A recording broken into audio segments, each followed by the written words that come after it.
자, 전술핵 관련된 내용이 지금 계속해서 기사가 뜨고 있습니다. 네, 필립 골드버그 주한 미국 대사가 어제 오전 서울 프레스센터에서 열린 관훈클럽 초청 토론회에서 전술핵에 대한 이야기가 푸틴에게서 시작됐든 김정은에게서 시작됐든 무책임하고 위험하다며 긴장을 낮추는 데 도움이 되지 않는다고 말했습니다. 그러면서 영내에서 다른 어떤 일이 일어나든 미국의 한국 방어 의지는 철통 같은 약속이라는 것에 대해 한국 국민들이 안심하길 바란다고 했습니다. 아니 근데 이상하네. 전술핵은 윤석열이 얘기했는데. 왜 푸틴하고 김정은이 왜 나와? 아시면서 왜 그러세요? 그만큼 우리는 존재감이 없는 거예요. 네.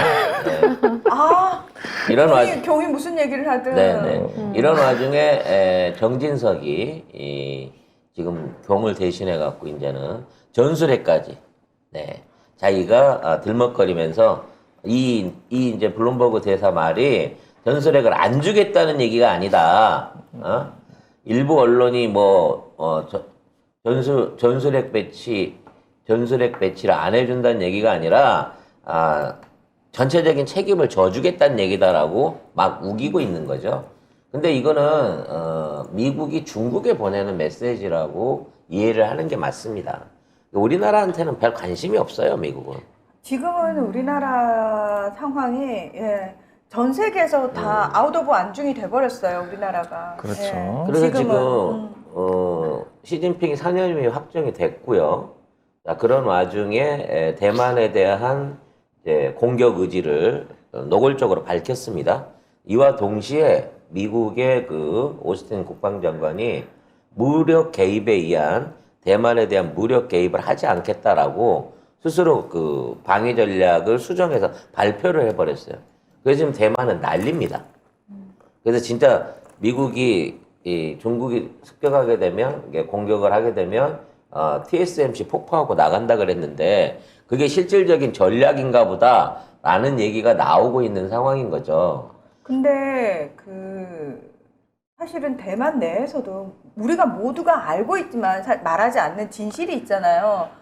할 거야. 언젠가는 하는데 중요한 건 그 시기의 문제일 뿐. 중국이 필요하다고 생각되는 시점에 할 거고, 설사 중국이 무력으로 대만을 치더라도 미국을 비롯한 나머지 국가들이 무력으로 맞대응하지 않을 거. 이거 우리 모두가 사실 알고 있어요. 그래서 2027년 그 시진핑의 3기 그렇죠. 3년이 끝나고 4연임 시작될 때. 그러니까 3년임 중간에 이번에 가면 5년. 5년 후에 다시 한번 이제 전인대를 해야지. 그게 2027년이잖아. 그러니까 2027년에 당대회 때. 당대회 전에 그렇죠. 끝내겠다. 그렇죠. 라고 이제 시한을 갖고 있는 거죠.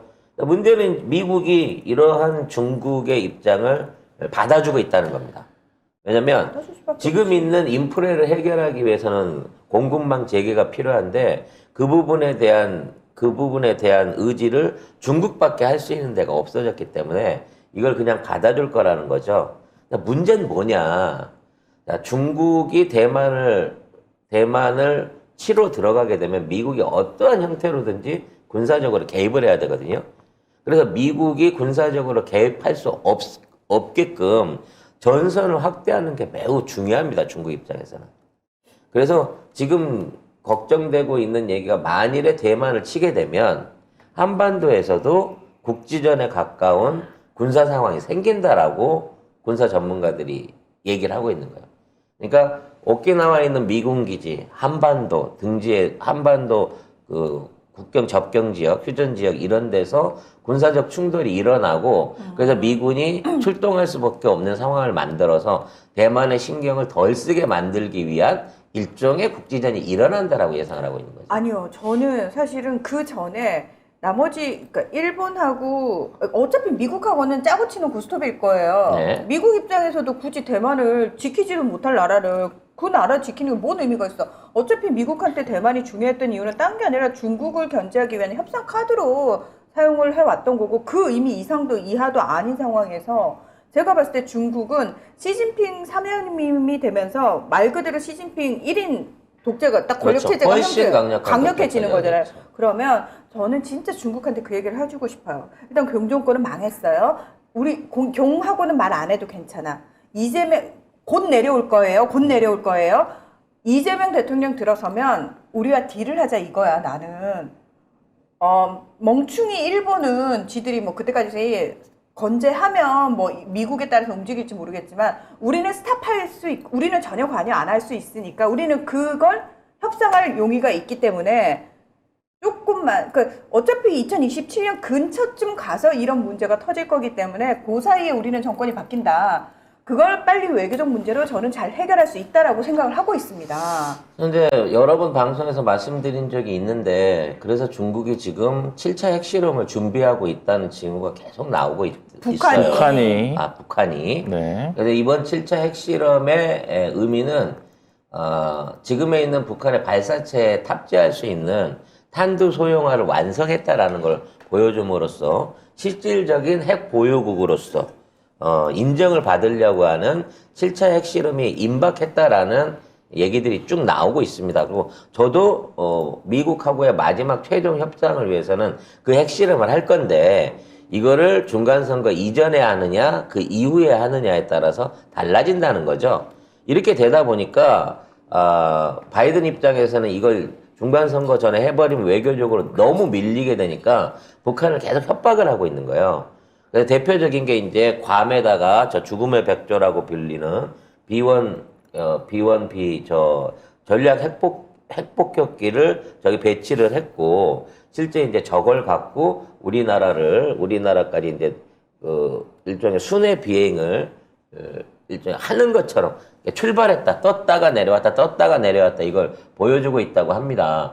그리고 현재 이제 우리나라에는 미군이 동원한 이게 참수부대 그러니까 유사시에 북한의 이제 그 김정은을 습격할 수 있는 참수부대를 운영을 하고 있거든요.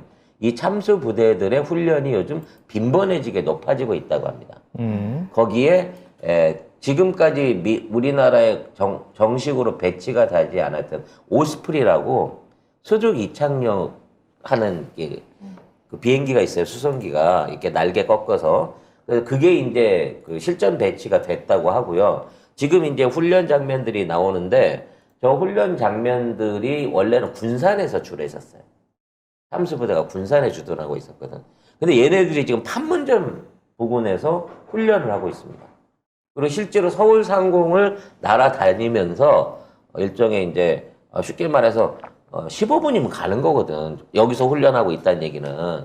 그래서 이런 방식으로 김정은을 지금 위협을 하고 있는 거죠. 네가 만일에 진짜 핵실험하면 쳐들어간다라고 하는 경고를 보내고 있습니다. 그리고 이달 말에 이제 한미 합동으로 공군 한미 합동으로 전투체제 종합 훈련을 해요. 이건 이제 공군이 유지돼서 하는 거거든요. 근데 여기에 미군 전투기가 100대, 우리나라 전투기가 150대 이렇게 해갖고 31일부터 다음 달 4일까지 5일 동안 250대의 한미 연합 전투기들이 훈련을 하는 걸로 예정이 되어 있습니다. 그러니까 북한 입장에서는 지금 살 떨리는 거죠. 네. 얘네들이 이런 훈련이 아니라 실전이 또 될 수도 있는 위협이기 때문에 지금 김정은은 빨리 요새 깊숙한 데 들어가갖고 지금 숨어 있어야 되는 상황이에요. 그만큼 지금 미국도 어떻게든 북한의 7차 핵실험을 막기 위한 노력들을 하고 있다는 겁니다. 그런 와중에 이 대한민국의 여당 정치인들은 전술핵을 우리가 받아들여야 된다. 미국 전술핵이 필요하다고 난리를 치고 있는 거예요. 그 중에 아까 얘기한 정진석이 이제 그 주력을 맡고 있고 우리 이제 부산의 영웅 조경태 씨가 우리 지역구에 영웅이야 영웅. 우리 지역구에다가 전술핵을 가져오겠다고 하는 이 최초의 공약을 공식화했죠. 전쟁 나면 부산이 가장 먼저 처맞겠다는 얘기를 이렇게 하고 있네. 근데 이게 우리나라가 만일 북한이랑 전쟁을 하게 되면 가장 먼저 공격받을 때가 부산은 맞습니다.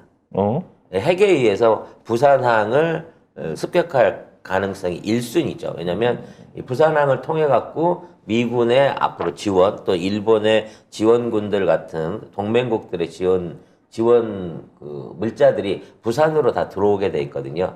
그래서 그걸 막기 위해서 우선 부산을 친다라고 하는 전술은 사실상 존재합니다, 원래. 근데 그 전술을 오히려 이제 하나 더 도와주기 위해서. 보태주기 위해서 하하구에다가 구체적으로 전술핵을 배치하시겠다고 하는 사상 초유의 공약을 꺼내 놓으셨죠. 네. 이러고도 다음번에 당선이 될 수 있을까요? 될 것 같은데요? 될 것 같은데. 될까요? 부산, 네, 그렇습니다. 네. 사하구 주민들은 전술핵이 오는 걸 좋아하는군요. 전술핵이 뭔지 모르겠죠. 그냥, 야, 우리 핵 가지고 있다. 이거 무슨 좋아하는 거 뭐 아니야? 핵라면 이런 것처럼 겁나 매운 포탄 정도로 알고 있을까요? 그걸 아는 사람들이 조경태를 뽑겠어요? 근데 웃긴 그러네요. 건 조경태를 모르겠네요. 민주당일 때도 했고, 그러니까. 저기서는 저쪽 가서도 했어. 이상해. 그러니까 나는 핵의 원조야. 내가 대한민국 국회의원들 중에 핵을 제일 좋아해. 라고 하는 거를 공식화 시켰죠. 탄핵도 좋아하시기를. 네.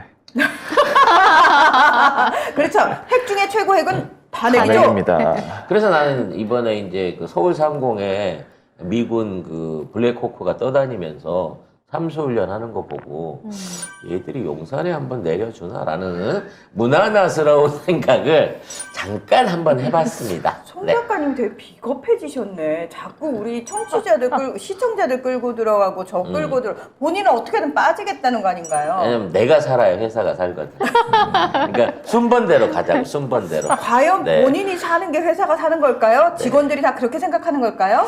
자, 아무튼 내용을 이어가다 보면 이 정도까지 이제 사실은 핵 문제가 드러나면서 우리가 북한을 위협을 하고 있는 상황이 맞아요.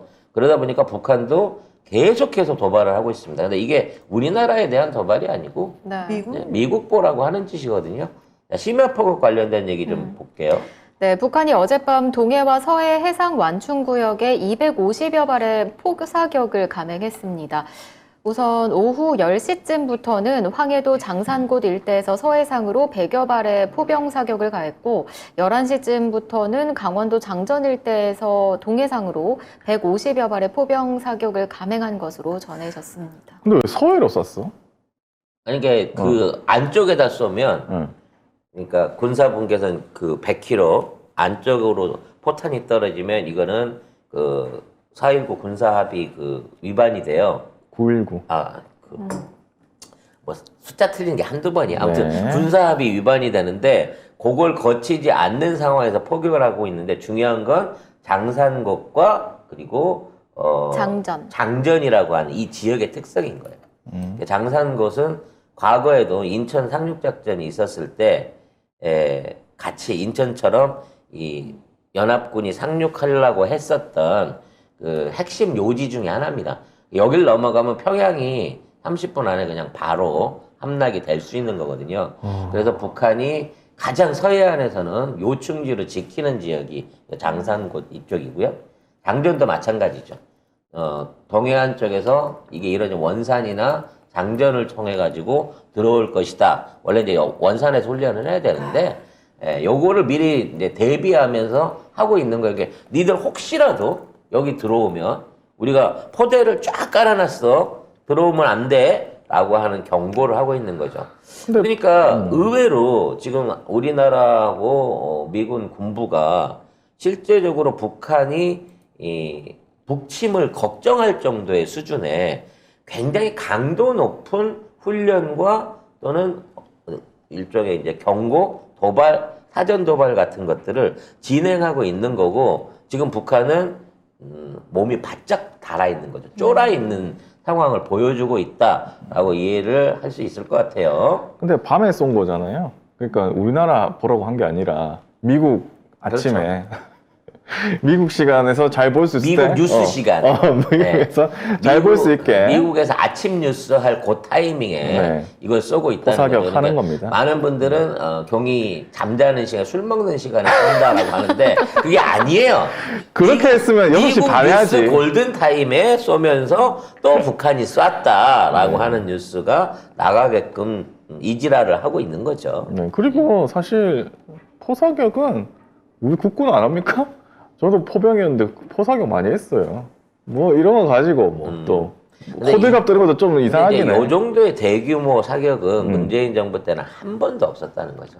당연하죠. 그리고 문재인 이제 정부 미사일을 쏘지 않고 포를 쏜다는 것 자체가 그러니까 포잖아. 예, 일종의 이제 새로운 경고인 거예요. 이게 북한 안에서의 일종의 국지전이 일어날 수 있다는 부분을 북한도 경계를 하고 있다라고 보는 거죠. 네. 여기에 관해서 이제 우리 쪽 국방부도 군사협의 파기 안 한다. 그러면서 북한이 우리가 먼저 파기하기를 기대하고 있다. 라는 식으로 이제 언론이 뒤집어서 얘기를 하고 있는 거죠. 네. 뭐 우리 대통령은 뭐 저기 아니 윤석열은 지금 북한도 모르잖아. 패스고 미국도 그냥 패스고 관심도 일본도 없어, 다 이제는. 그냥 이 정도 갖고는 대통령실에서 NSC도 안 해 이제. 옛날 같으면은 문재인 정부에서 만약에 이거 있었으면 난리지. 난리야. 이제 막 북한 종북이냐 돌아간다. 이랬을 거야.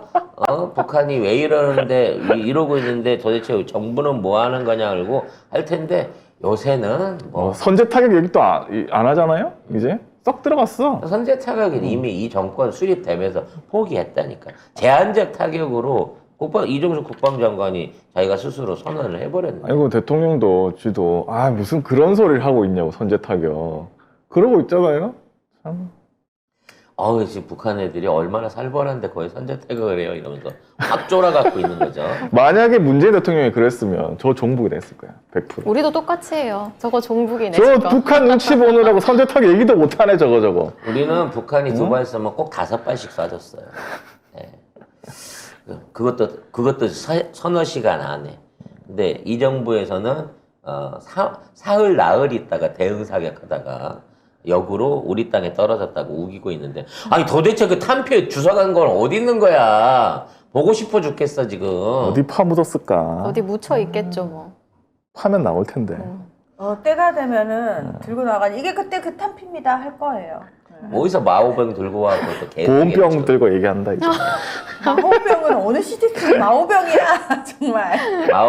그렇죠. 보온병은 스낵이고 네, 마오병은 유리로 만든 거죠.